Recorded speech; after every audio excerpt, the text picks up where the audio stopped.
Monday, May 22nd, market analysis, Stan Ehrlich. Starting out the new week with a little bit of sideways movement in the stock market and indexes. You know, I always start out with the stock market indexes and usually the spider. So let's take a look at the daily vertical bar chart on the, or candlestick, doesn't really matter, on the spider. We recently made new highs for a very substantial period of time, going all the way back to August last year. So the bull market starting on October 13th perpetuates itself. We have higher lows over time, and now, again, higher highs over time. Basic definition of a bull trend. So we're close to overbought. We seem to be running out of a little steam. And most importantly, we have this dashed dot red thick line right here around 421.80, and that represents a rather significant resistance level. We came very close to it on Friday's rally high on the opening and closed a little lower. I thought, and I said, that might be the beginning of a bit of a dip. DIP, nothing major, maybe something down to about 415. Wouldn't shock me if it got down to 411 into a support area, but certainly nothing below 403. That would be my fail-safe. Now, if that happens, I think it's going to be a pretty good buying opportunity, and then I would expect to see new highs easily above 422 and finish closing an old gap and attack the highest highs that we have seen since April. That would be well over a year, something similar to what the QQQs have done, I believe. Don't remember exact amount of time, new highs. So I'm liking what I'm seeing on the average, and I think there's a good chance for a little bit of a dip. Now, looking at the details this morning, we can see that the 1-minute chart on the spider opened, popped up a little bit, couldn't make it higher than Friday's high, pulled back down again, and basically stopped at the low of Friday and held, and came back up and did absolutely nothing. You could say that it's trying to develop a flat top right triangle here. The bottoms in the last few hours, most of this morning, are up higher than each other. So the next time, if there's a next time, it comes down to 418.70 and starts to get below that level, we just might start that dip I'm talking about. You understand we're still up 62 cents, slightly higher in the day, but basically inside of the range, no higher, no lower than Friday's range. So doji means uncertainty, and that's what we've got so far. The DIA made it well underneath Friday's low, did have a little bit of a dip, and still is lower on the day by a modest 88 cents. No big deal. Totally expected. No change of opinion. Looking for it to come down a little bit more. This may not last very long, maybe a day or two, and I don't even think 3 or 4. So by the end of the week, I'm expecting to see significant strength come back in, and it could be fairly quickly. I don't think today's low is the low. I think we're going to get a little bit lower than today's low. So let's look at the QQQ real quick and go to all our futures markets in a moment. So the Qs have made new highs all the way back to April. That's what I thought. And that's fantastic. Remember, the Qs have been leading the way up in this bull market starting on October 13th with a bullish engulfing, and that is an ER official buy signal. I screamed bloody murder on October 13th that there was a beginning of something big, not only the October lows, but something more profound than that. Go listen to the recordings the day before October 13th and the day afterwards or two. Anyway, the head and shoulder bottom formation that formed in the QQQs is still intact. It never did form completely and work on the DIA, and the spider had troubles, so I can't really call it a good formation. The Qs did. They broke out back in January 20th, approximately. The minimum could go a lot further, and it will. Upside objective of 347 isn't very far away. We're 337 right now, and it's come all the way from the original breakout point at 285 to where it is. So there's nothing wrong with this formation. It got overbought and is overbought in the last 3.5 days. Wednesday, Thursday, Friday of last week, and of course today, we're halfway through. It is currently 10:15 California time, a little bit past the middle of the day. So is there going to be a little bit more of a correction?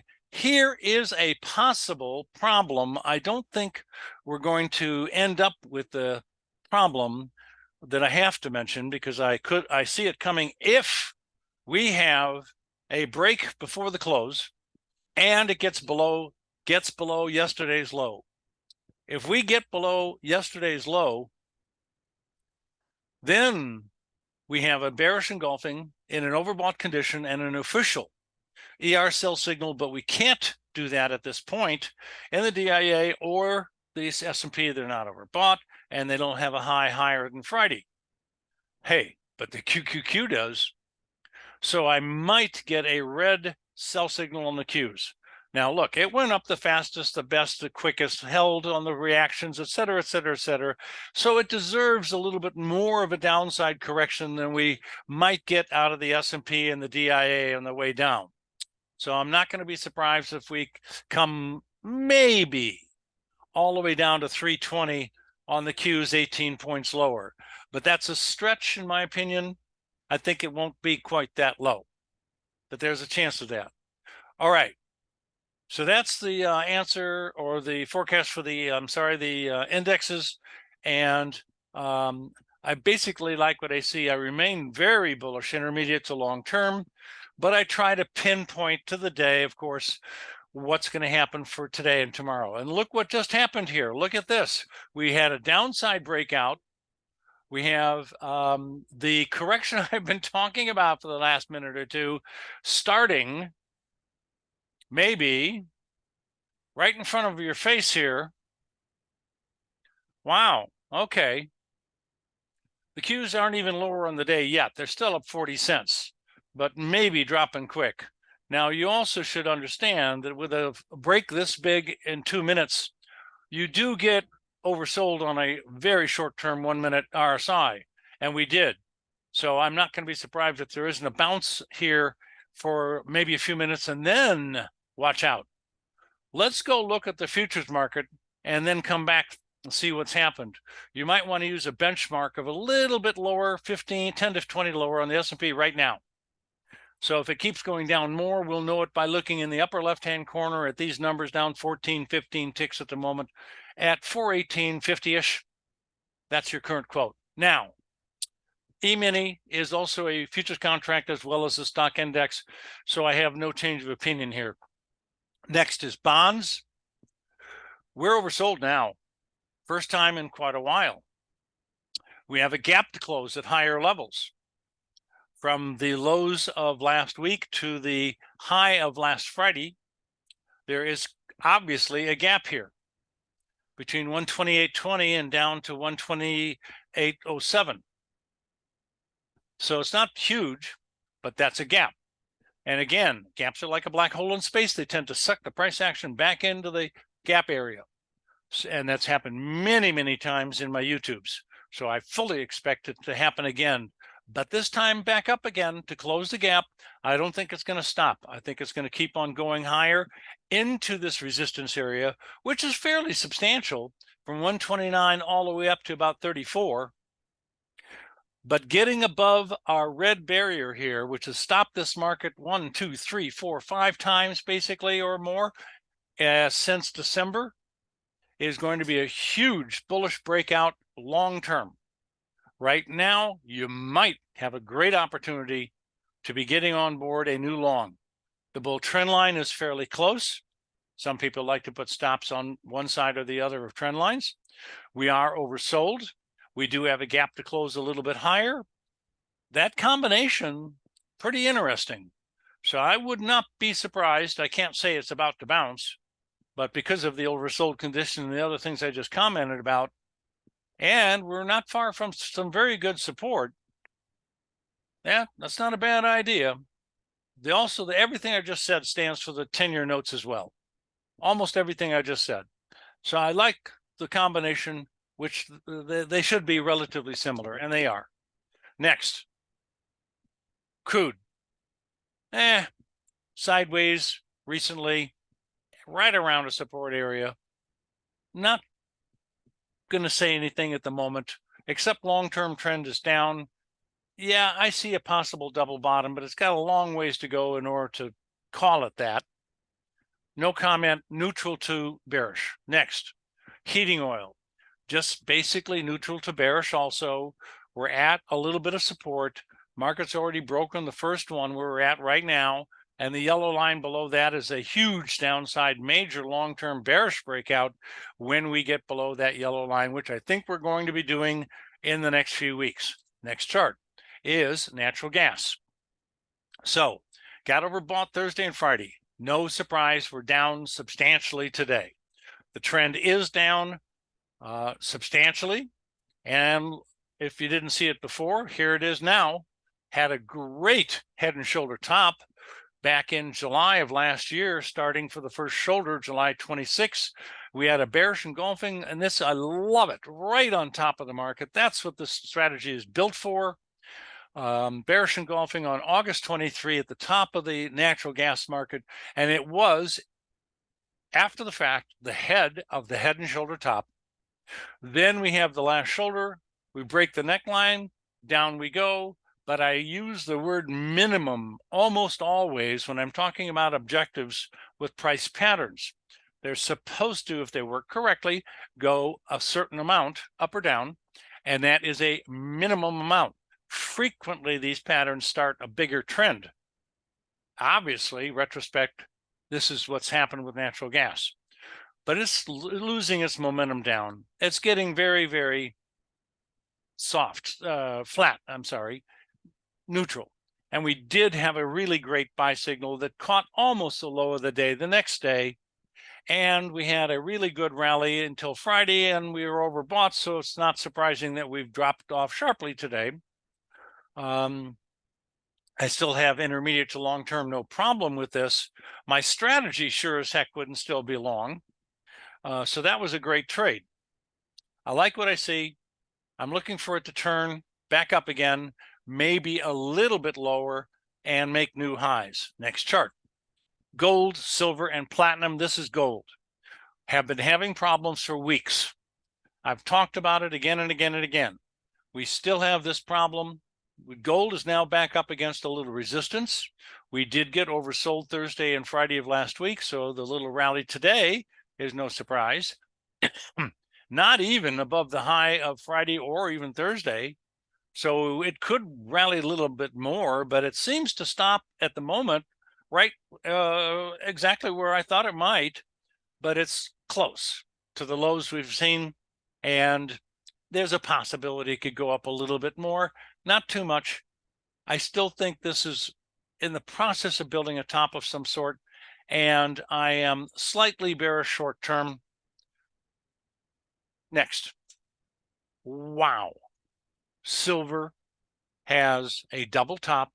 Both highs are bearish ER sell signals exactly on the day of the double top. And those dates were, you can see the red, April 14th and May 5th. Not only that, I kind of nicknamed this a complementary sell signal. 3 days after the double top was starting to work and not yet breaking out to the downside, we have another sell signal, and that was on May 10th. The next day, boom, broke out to the downside, dropped like a rock, major breakout, great profits, great signals.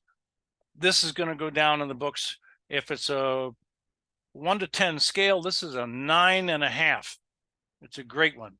It got oversold several days in a row and finally had a little bit of a bounce on Friday But now we've got an inside trading range that could make new lows any day, and it probably will. I'm bearish. Minimum downside objective at 22.9, but I think it's going to go down, frankly, to 20 area. Would not be surprised. Next, platinum. Sort of a double top. I wouldn't call it the best example. Silver's fantastic. This one, it's a little lopsided, but close enough, maybe. So we haven't broken out of the lowest low, below the lowest low, between the two highs. That's the breakout level yet. I think it's going too soon, and maybe come all the way back down to 938, maybe 913, something, gosh, 980 in a very wide area down here, but significantly lower in the next couple, 3 weeks. Next chart is high grade copper. We got a buy signal on Wednesday of last week. We got long on Friday with a very small profit on the close. Nothing to write home about. Today, not good. We're not stopped out, but we have now a little bit of a loss, and we need to see a rally immediately. Doesn't look like it at the moment, but that's when they turn around sometimes. So I know where my risk is. I know where I get in and out. I live with the strategy because it works on the average. My opinion. Check out my market letter, ER signals report. It's got track record, 2.5 years. Okay. Love what I see? Well, no, I don't love it, but I'm okay with it. Next chart. Grains, soybean to start. We are oversold, very much so, the last few days. So finally, we're getting this rally I said could happen at any moment. So I think it's going to carry up a bit more. I'm going to give you an educated guess of 1380 something, and then turn around and come back down again. We have tested major historical support, or pretty darn close to it, the lows back in July. Let's see if they get broken and it continues to work lower. Bearish. Bean oil. Bearish. Oversold. Rallying. We might have a bullish engulfing here and a big green bar. If it can get above Friday's high, and it's very close to it already. So tomorrow we might have green here. If before the close we can get that little extra rally and it stays above by the close of the previous day. This is almost a bullish engulfing, and it would turn green because if it was oversold. Next chart. We have almost a bullish engulfing also in soybean meal. Interesting. Momentarily, it's not as close to the high of the day as the bean oil, but if they both rally well, good enough, and both make it higher than the high of Friday, we'll have two greens, bean oil and meal. Next chart. Otherwise, going backward to meal here. Otherwise, it could drop off a little bit more, but don't chase the bear market down when it's in oversold condition. It's going to turn around and bite you when you don't expect it. Next, corn. It did not get below Friday's low. Therefore, we don't have a bullish engulfing buy signal. Too bad. If it had this morning gotten below Friday's low, this would be green because it's already been above Friday's high and it's higher on the day. We've already come up into the resistance area, but it's just the beginning of it. I wouldn't be surprised to see rallies back up to about $6. It's at 568.5 at the moment. I don't trust rallies much. It's a bear trend. I'm looking for new reasons to go short. I'm expecting lower lows soon. Corn, that's it. Wheat. We had a buy signal. It worked for 3 days. That's plenty of time for my strategy, which was originally developed for swing trading, but is adaptable to scalping as well as intermediate to long-term investor type signals, which is exactly what we got on the top of the wheat market to the exact day. Our system picked the top day at the beginning of the war. Bingo. A whopper. I think I've said this before, months ago. Don't try that at home alone. That's scary stuff. People don't like to sell markets short that are going limit up bid on the opening the previous 2 days in a row and limit up the day before, day before, day before, day before. Unbelievable rally. It reminds me of the Russian grain deal I lived through. I was a broker starting in 1972. Next. And started in the business in 71 as a runner on the old Merc and the Board of Trade. Live cattle, double top. Their highs are very close together. We weren't overbought last week. Doesn't have to be. Would have been a little bit better in my opinion. But we're coming down today. So if you start getting below 159, you're going to have a double top and a downside breakout. We might have that double top. Meanwhile, there is no evidence that that really is going to happen. So the trend is up. One should normally be looking for this little dip to hold, turn around and kill the double top and keep going up. That's what I'm voting for, the usual. I don't see any major reason for this actually to end up being but a double top, but I see it, when they form or even before they form occasionally. Next chart, hogs. The area price range that we got up to was a historically profound, huge resistance area. It topped out, and we're talking about last year, trending lower, completely making new lows for well over 2 years and the last few weeks. This is definitely a long-term bear market, but guess what? We are getting oversold again today, first day. So the bear trend probably will have another one of these short-term bounces that you see several of in this bear trend. Sometimes they last only a few days. Sometimes they last a couple, 3 weeks. Shouldn't last very long. Shouldn't go very far, rallying. And I'm giving you a minor upside objective around 85 and maybe a little bit higher than that. But don't go short here. You're chasing a market down, usually a bad idea. Next chart, orange juice. Talked about this unusual, but I've seen it before, test of support right smack at where the pennant, the bull and bear trend lines crossed. Now they already broke out when they should have, halfway to 2/3 the way toward the tip of the formation, and the downside retracement getting oversold, one thing, coming to the crux of the formation, a second thing, and in a support area, third, turned it around. Here we are rallying strongly into new high ground. Looking pretty good. Next chart is cocoa. The sell signal only lasted a day, so you can't really call that decent. There was a little bit of room for some small profits. The system probably would have done that, but we got overbought on Friday, and now we're coming back down again today. So there's a chance if it gets below Friday's low, we'll have a major sell signal. I'd love that for a new short, but we haven't got it. All I've got is overbought, and that's what bull markets do periodically and have minor corrections. Next is sugar the sweet. Double top maybe, getting a little bit closer to a bearish breakout to the downside at 24.85, but today we're up slightly. Looks like an inside trading range at the moment, and nothing much to say about this except waiting for some signals, breakouts, and we're back to the E-mini.